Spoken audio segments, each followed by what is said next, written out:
Ya, lateral dari Kubital tulisan Lateral dari fossa antekubital. ya, fossa antekubital ya. Jadi nanti kalau betul memang yang bermasalah di situ mentalnya yang kena, harusnya kedua komponen itu kena ya. Jadi antekubitalnya nggak bisa merasa yang bagian lateral, terus kemudian pas kamu cek ototnya juga mengalami kelemahan pada retraksi bahu dan abduksi bahunya ya. Kemudian C6. C6 itu apa fungsinya? Bahu dan ekstensi pergelangan ya, tangan. dan ekstensi wrist. Ya, fleksi elbow, ekstensi wrist. Ini jadi seperti ini. Kalian lagi minta-minta supaya ingat aja ini. Jadi ada dua nih ya. Oke, terus kemudian itu untuk C6. C7, C6, terus kemudian C7 sebaliknya. Ekstensi bahu. Ya. Ekstensi elbow saya 7 itu. C7 itu ekstensi elbow. Lihat elbow saya nih ya. Ekstensi elbow tapi wristnya mengalami fleksi. Ini C7. Ikannya tadi ini C. Berapa ini? C6, Bu. C6. Ya. Kalau C5 tadi gini dan gini. Memasukkan. Abduksi dan membusung. C5. C4. C3. C1, C2. C1, C2. C3 ya. Kemudian 4. Kemudian C5. C6. C6 gimana? Ya, C6. C7. Ya, ini ya, C7. Kemudian C8. Kalau tadi sampaikan tangan saya yang mengepal ya, yang penting wristnya gitu ya. Sekarang C8. C8 itu fleksi pada jari tangan. Jarinya fleksi, tapi si jempolnya itu ekstensi ya. Jadi seperti ini. Nah, jadi kalau kayak gini nggak bisa berarti kenanya di mana dong? C8. Berarti C8 kamu ya. C8 ekstensi ibu jari, kemudian fleksi dari jari tangan. Ya, C8. C8 itu tadi masih ingat untuk dermatomnya di mana? Proximal ibu jari. Nah, kok ibu jari sih?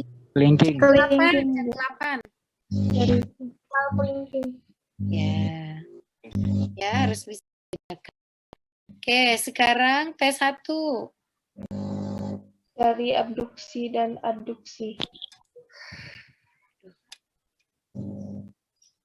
Gimana?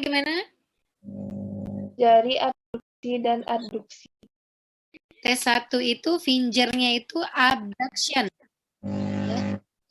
Abduction. Ya, abduksi. Ini abduksi, ini adduksi. T1. T1 kalau dari yang paling kuat, itu C5 itu shoulder abduction. C6 itu elbow fleksi dan wrist extension. C7 itu elbow extension. C8 finger abduction. T1 finger abduction. Ya, untuk yang paling kuat loh ya. Terus kemudian oke, T2 sampai T12 itu enggak ada. L2 Hip fleksi, Bu. Pinggang. T2 hip flexion. Oke, sekarang lakukan hip flexion berdiri. Ayo berdiri. Coba kasih tunjuk saya. Coba Zaid, kakinya fleksikan, hipnya. Saya mau lihat betul atau salah. Nah, salah itu. Itu adalah gerakan abduksi. Oh, ini Bu. Sama dengan yang ada di atas ya, fleksi. Ya, fleksi itu seperti itu ya, ke depan ya, fleksi. Ya. Kemudian untuk L3 ekstensi knee. Lututnya yang ekstensi. Coba ekstensi. Ya, itu udah ekstensi ya. Oke, kemudian L4 ankle dorsofleksi. Dorsofleksi ankle, ya betul. Ya itu L4, L5. L5 mana? Grip to extension. Ya, ekstensi dari ibu jarinya. Ya, yang lainnya nggak perlu ekstensi. Oke ya. Terus kemudian S1 apa? Ankle plantar fleksi. Ya, boleh disertai eversi, ekstensi hip dan gluteal ya. Tapi bisa juga hanya ankle plantar fleksi. S2 fleksi knee, S3 S4. Oke, ada yang bisa kerut anus? Kontraksi dari anus, ada yang bisa? Bisa ya? Oke, nggak perlu dipraktekkan, perlu diperlihatkan. Praktekkan sendiri-sendiri aja, dirasakan. Oke, kita kembali. Oke ya, sekarang ditutup. Saya akan uji. Oke. Sudah siap? C1, C2.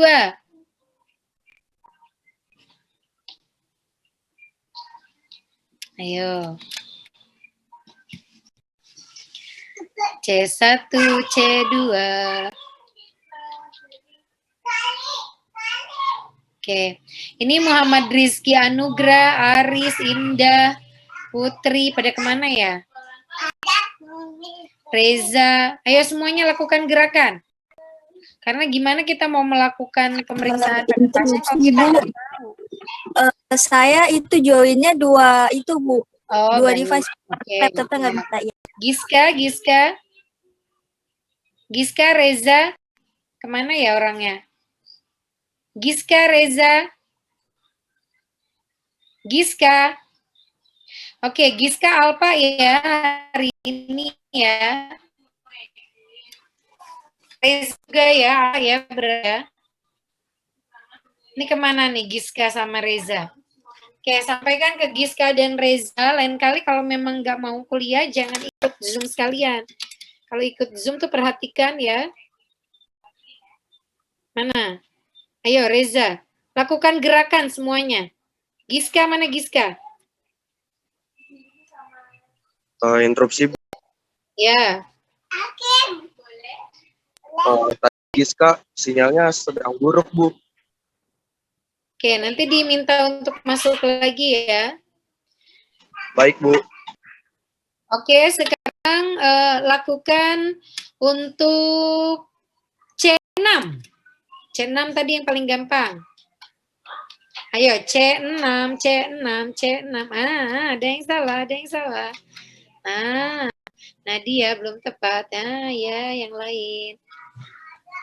Ya. Apa itu gerakannya namanya? Gerakannya apa namanya? Fleksi elbow. Jadi kalau kayak pelayan-pelayan itu berarti C6-nya tuh sehat semua ya. Apa itu? Elbow flexion and wrist extension ya. Fleksi elbow dan ekstensi wrist.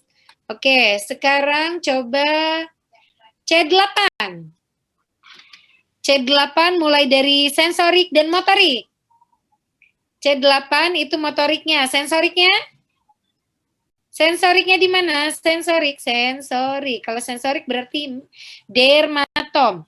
Sensorik itu adalah dermatom. Dermatom adalah area sensorik yang dipersarapi oleh segmen saraf tertentu. Sensorik. Nah, sensorik ada yang ke mata. Itu Muhammad Rizky ini banget sih, ngaco deh. Nah, kan? Jadi kalau saya bilang sensorik adalah dermatom. Kalau motorik adalah miotom, ya. Oke, kalau saya bilang sensorik motorik, berarti sensorik dulu baru motorik, ya. Oke, sekarang untuk selanjutnya adalah L2. Nah, L2 apa? Sensorik motorik.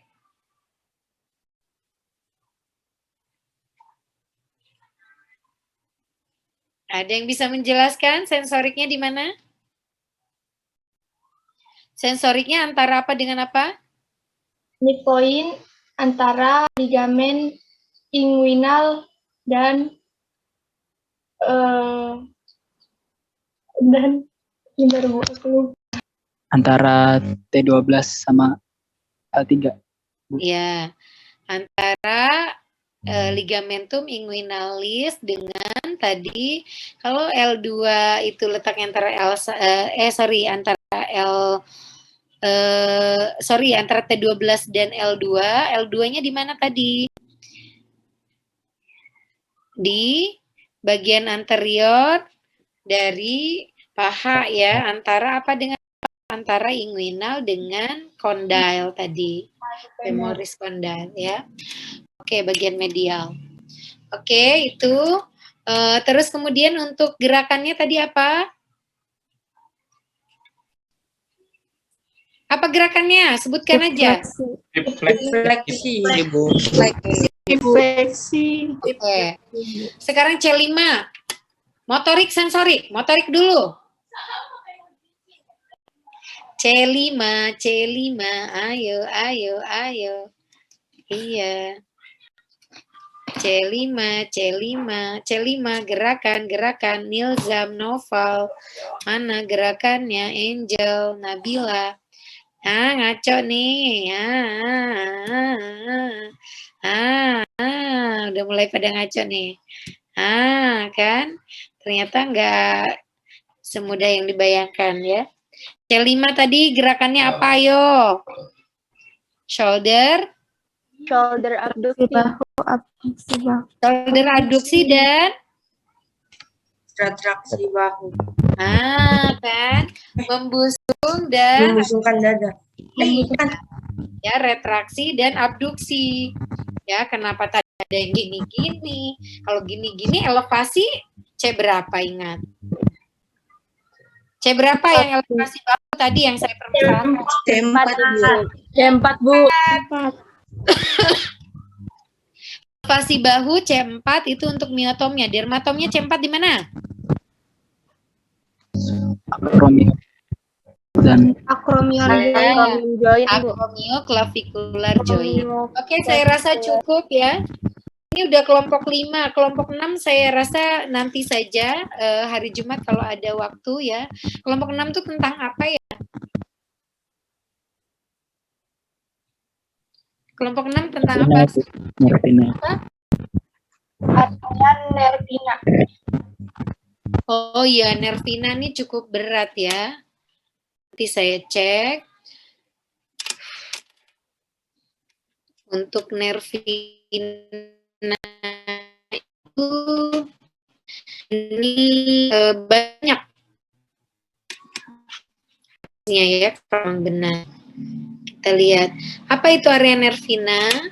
Area nervina itu adalah area sensorik maupun motorik yang dipersarapi oleh bukan segmen saraf ya, oleh saraf perifer tertentu.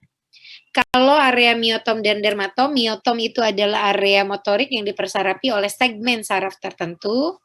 Kalau area dermatom adalah area sensorik yang dipersarapi oleh segmen saraf tertentu. Nervina adalah area sensorik dan motorik yang dipersarapi oleh saraf perifer tertentu. Wah iya ini. Oke, silahkan dihafalkan ya. Ini area nervinanya sudah saya baca. Cukup lengkap, minimal yang sudah dikasih sama temannya dulu dihafalkan. Nanti jika ada tambahan saya akan tambahkan ya. Jadi hari Kamis tugasnya adalah menghafal semua saraf-saraf tadi ya, miotom, dermatom tadi mudah-mudahan diulang lagi jika memang masih lupa ya, supaya hafal semuanya. Kemudian tambahannya adalah area nervina ya. Terus kemudian tadi saraf-saraf yang plexus brachialis ya, dihafalkan juga keluarnya tiap plexus itu dari mana. Kemudian saat keluar dia bercabang menjadi apa, fungsi sarafnya itu apa. Ya. Terus kemudian untuk servikal dan satu lagi itu nanti saya kasih materinya. Jadi silahkan dihafalkan dulu ya untuk hari ini. Yang materi hari ini sampai dengan nervina. Ya, dihafalkan. Nanti hari Jumat, hari Kamis saat libur, kalian hafalkan yang materi dari saya nanti. Ya, ini agak berat memang untuk neuro, tapi jangan khawatir. Kalian semua pasti bisa. Ya, asal mau belajar lebih giat aja. Baca aja yang penting. Bu, gimana caranya kok nggak bisa-bisa? Ya baca. Terus gimana Bu? Baca. Terus gimana Bu? Ya baca. Udah baca doang aja. Nggak usah dijadikan beban. Bisa atau nggak bisa, yang penting baca dulu. Kalau baca ya tadi ingat nanti akan disimpan di hipokampus. Ya, nanti jadi memori jangka panjang. Nah, kalau udah jadi memori jangka panjang, nanti jadi fisioterapis. Kalian nggak perlu kerja keras lagi. Sudah di luar kepala semuanya. Tinggal di recall saja. Mungkin itu saja pertemuan kita pada kesempatan kali ini, karena saya juga masih ada kegiatan yang lain. Ada yang mau disampaikan? Ada yang mau ditanyakan? Interupsi, Bu. Ya, silakan. Sekiranya untuk hari Jumat itu, jika kami hadir 30 orang, apakah diperbolehkan, Ibu? 30 orang tuh cukup banyak ya. Saya tergantung dari kampus, jadi silakan tanyakan ke Pak Arfian. Jika memang diperkenankan, saya oke-oke aja. Tapi kalau memang tidak diperkenankan, ya jangan memaksakan gitu ya. Tanya dulu kuotanya per ruangan itu berapa jumlahnya ya. Baik, Ibu. Untuk keamanan bersama. Jika memang masih diperlukan sesi yang lain untuk ketemu dan praktek, boleh ya. Ini nanti prakteknya agak ini nanti palpasi soalnya. Kalau palpasi 30 orang berpasangan gitu. Kalau memang memungkinkan, coba tanya aja deh sama Pak Arfian. Nanti sampaikan ke Pak Arfian, ini mata kuliahnya anatomi 2 dengan Bunia. Terus kita akan dibuat berpasang-pasangan untuk palpasi. Palpasi otot, ya, palpasi tulang gitu ya. Palpasi arteri. Ya, sampaikan ke Pak Arfiannya. Memungkinkan enggak kalau misalnya 15 pasang sekali masuk? Baik, Itu saja Ibu. mungkin. Ya, terima kasih banyak Zidni yang sudah memfasilitasi pertemuan kita pada kesempatan kali ini. Sudah di screenshot? Belum, Ibu. Izin untuk screenshot dulu, Bu. Ya, silakan. Teman-teman semua, Nanti on cam absennya ya. sesuai dengan RPS-nya ya. Zidni. RPS 6 berarti, Bu. Halo, ya. Nanti dibuatnya untuk absennya sesuai dengan RPS ya. Izin bertanya berarti RPS 6 ya, Bu? RPS 6 maksudnya gimana? Maksudnya tuh semuanya pertemuan yang di RPS itu kita buat tanggalnya itu sama persis gitu. Jadi misalnya iya, Bu. tanggal sekian tentang apa, nah itu dibuatnya seperti itu. Karena kita mau akreditasi juga gitu ya. Harus Baik, Ibu. disesuaikan. Oke, kita cukupkan. Ada yang mau disampaikan? Sudah screenshot? Belum, Bu. Oke, silakan. Screenshot dulu. Slide pertama ya. 1, 2,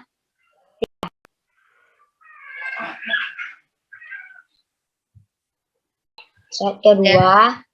1, 2, 3. Sudah, Ibu. Oke, terima kasih semuanya. Salam sehat untuk semuanya ya. Semangat belajarnya. Untuk anatomi memang berat, tapi saya yakin semuanya bisa. Tolong hubungi kakak kelasnya, jangan lupa tugas dari saya setelah UTS ya. Hafalan origo insertio. Dibuat dulu itunya. Jangan dibuat beban. Kakak kelasnya dulu juga sama seperti itu ya. Nanti akan rasakan manfaatnya setelah lulus karena otot itu dipakai terus. Mau kamu jadi fisioterapis apapun itu dipakai. Bu, saya mah udah mau jadi fisioterapi olahraga apalagi. Mau jadi neuro ya apalagi. Mau muskulo ya itu biangnya. Ya. Jadi semuanya pediatri ya pediatri juga kasusnya ada muskulonya juga. Jadi nggak bisa lari dari situ, harus tahu memang.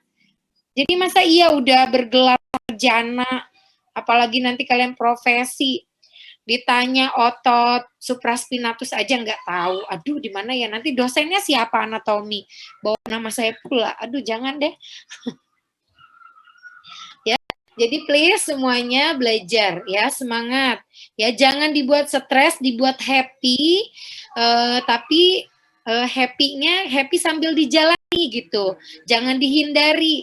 Ya, makanya jangan dibuat beban. Aduh, saya mah nggak bisa, susah. Jangan dibuat susah dulu, dijalani dulu. Kalau nggak bisa itu urusan belakangan. Ya, baca dulu, coba dulu, baru kalian rasakan apa sih kesulitannya gitu ya. Nggak apa-apa. Untuk mencapai sesuatu yang hebat itu kan ada usaha ya, harus ada usaha dan usaha itu selalu berbanding lurus dengan hasilnya nanti, tidak akan mengecewakan kalian nanti, tidak akan mengkhianati. Ya, mungkin itu pesan dari saya. Ya, selalu bahagia, dibuat happy, jangan dibuat stres. Belajarnya dibuat fun gitu. Anatomi dibuat fun gimana? Iya begini, dijalani aja gitu. Dibaca, ya susah ya emang susah. Nggak ada yang sesuatu yang berharga itu murah. Semuanya tuh mahal. Emas aja mahal, cara dapatnya aja susah. Ya orang tuh sampai terkubur saat menggali emas. Ya sama dengan kalian gitu. Ya kalau masih bisa senyum-senyum, happy-happy, ya berarti itu belum belajar anatomi. Kalau belajar anatomi itu gini. Nah, itu baru belajar anatomi. Ya, tapi nggak stres gitu ya. Oh iya ya, karena penasaran, kok bisa ya seperti ini gitu ya. Kayak tadi, ternyata origo insertio itu bisa dilogikakan. Kalau kita tahu origo insertio, kita tahu otomatis gerakannya. Ya. Jadi itu saja mungkin pesan dari saya. Tetap semangat ya. Walaupun online, saya sebetulnya inginnya kita ketemu offline. Karena kalau online, aduh nggak sanggup deh. Ya, kurang gairahnya tuh kurang gitu ya untuk semangat belajarnya ya. Kalau ketemu langsung terus kita apalagi praktek biasanya pada semangat tuh yang udah kakaknya ya. Jadi ada pengalaman yang lain yang berbeda. Tapi kan kondisinya seperti ini. Jadi kita harus bersabar ya. Oke, itu saja mungkin dari saya. Saya sekali lagi mohon maaf jika ada kata-kata yang kurang berkenan. Salam sehat, ingat protokol kesehatan, dan ingat tugasnya tadi. Sampai ketemu lagi di hari Jumat, jam 8 pagi, insya Allah di kampus, ya di lab lantai 3. Itu saja mungkin. Assalamualaikum warahmatullahi wabarakatuh. Waalaikumsalam. Waalaikumsalam warahmatullahi wabarakatuh. Terima kasih, Bu.